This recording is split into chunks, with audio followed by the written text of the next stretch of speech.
LM, Newton's laws of motion. So in the last classes we learned that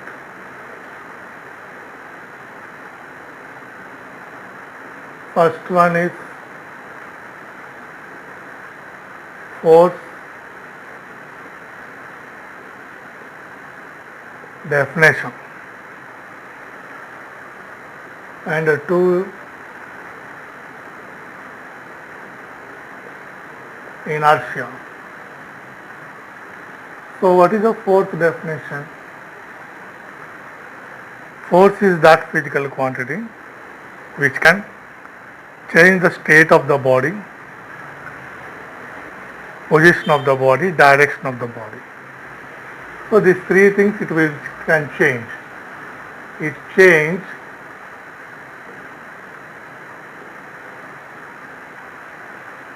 one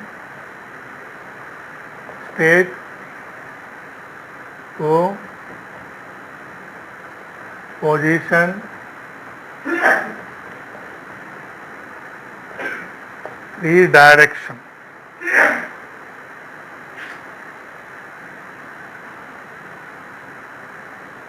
Fourth, shape, and five, size. These things it will change. That physical quantity is called force. And now what is inertia? Inertia is the tendency of a body. What type of tendency? To be in a particular state. What type of tendency? To be in a particular state. That means the body which is in rest, it always be in rest. The body which is in motion, it always be in motion. So by this what we are getting? Three types of inertia. Inertia of rest, inertia of motion, inertia of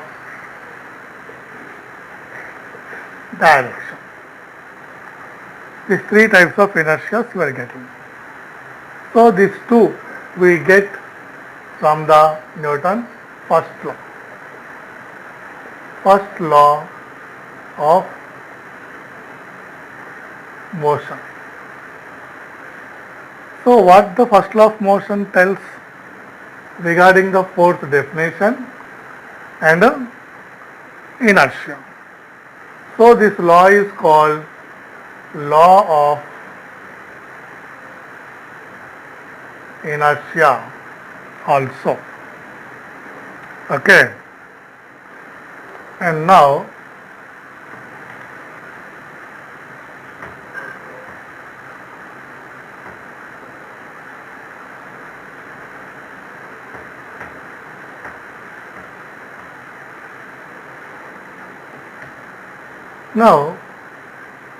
when the body be in rest or when the body be in motion,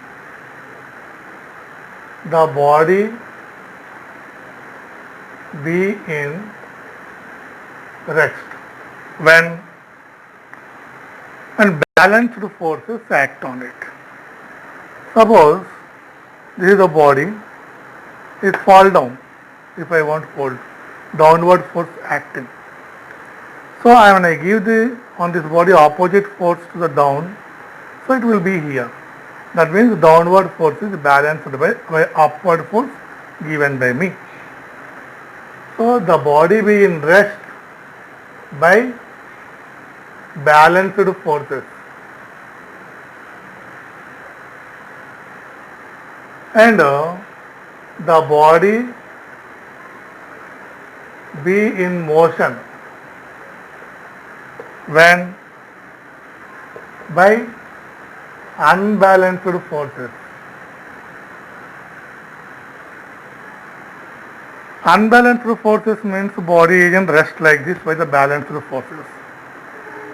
If we apply this side one force, then body move this side because these two are balanced. But here these two are not balanced. Here force is more, so it moves in this way. So, and now the Newton's second law we get force measurement. How do we measure the force? And momentum definition. How do we measure what is the momentum definition? P is equal to mv. That is mass into velocity.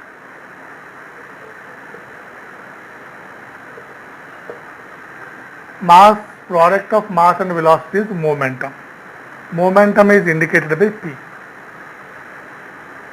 And this rate of change of momentum is force. So force is equal to what? F is equal to mv by T, or mv minus u by T, or v minus u by T is what? A. So ma. So F is equal to ma. So rate of change of momentum is force. So in this way we measure the force. So force can be measured by product of mass and acceleration. Now force SI unit. SI unit of force is Newton. Newton means when 1 kg mass accelerates with 1 meter per second square by a force called Newton. That means 1 kg mass, if it moves with an acceleration of 1 meter per second square, then force applied is 1 Newton. And CGS unit is dyne. So 1 Newton is equal to 10 to the power 5 dynes. So that is the relation. Okay.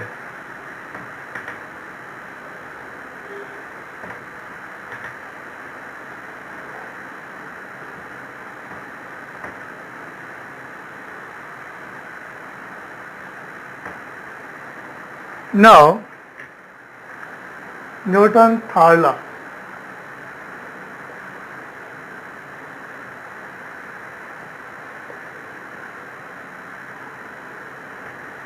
Newton's third law. Newton's first law is called law of inertia also. Newton's second law is called law of force. Third law is called law of reaction. Law of reaction. What it states? For every action, there is an equal and opposite reaction. Force never acts single. It always has a pair. Force always be in pair. That is, for every action, there is an equal and opposite reaction. For every reaction there is an equal and opposite reaction. If you hit the wall with a ball, the wall hits the ball back. So ball turns back. So you hitting the wall with ball is action. Ball returning, sending the ball with force is called reaction. Examples here. First one, paddling the boat. Means if you paddle back, push the water back is action. In that water push you, that is reaction. Second, birds flying. How the birds will fly? They push the air back by wings, and for that the air push the bird front. And aeroplane.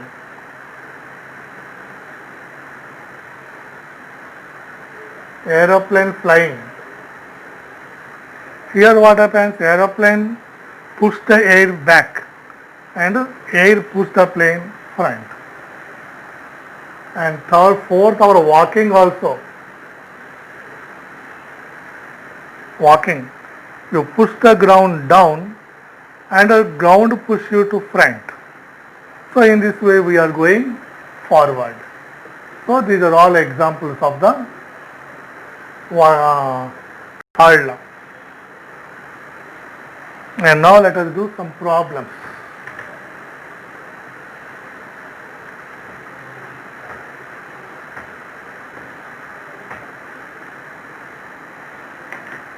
That is,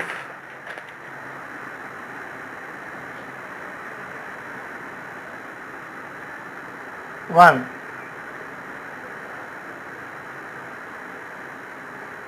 a body is there, it is a mass of 2 kg, moving with an acceleration of 5 meters per second square. Some force act, F1 you say.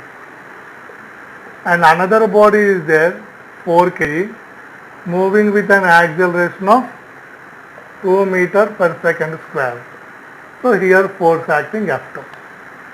So which is greater, F1 or F2? Which force is greater? Now F1 is equal to MA, M is equal to 2 kg, A is equal to 5, so 10 Newton. And F2 is equal to MA, 4 into 2, that is equal to 8 Newton. So which is greater? F1 is greater. So F1 is greater than F2. So that is the solution. Okay?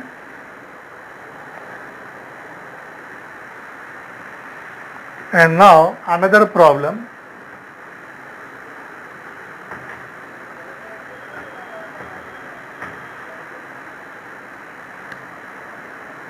A constant force acting on an object of mass 5 kg. Its mass is 5 kg. Constant force is acting. For the duration of 2 seconds. Time is equal to how much? 2 seconds. For 2 seconds, the force is acting on this 5 kg mass. Now, the object increases its velocity from 3 to 7 meters. So, initial velocity is 3 meters per second. After it comes here, its final velocity is equal to 7 meters per second. So, find the magnitude of the applied force. We have to find the F. So, F is equal to question. Now, F is equal to MA, A is equal to V minus U by T. Now, M is equal to 5, V is equal to 7, U is equal to 4 by 2 times. So, 5 into 7 minus 4, 4 by 2, 2, that is equal to 10 Newton. So, here force how much? 10 Newton. Now, this force is applying now. This is the first case. Now, second case, 10 Newton force is applying on the mass 5 kg and its initial velocity 3 meters per second. Now, after 5 seconds, time is equal to 5 seconds after, so what is its final velocity? Understood? The same for 10 Newton force is acting on the mass of body 5 kg for 5 seconds. So what about the final velocity? Now take the second one here. Same formula, F is equal to m v minus u by t. Now in the place of F you take the 10 and m is equal to 5 kg, v we don't know, minus 3 by time is 5. 5 will cancel, 10 is equal to v minus 3 and 10 plus 3 is equal to v.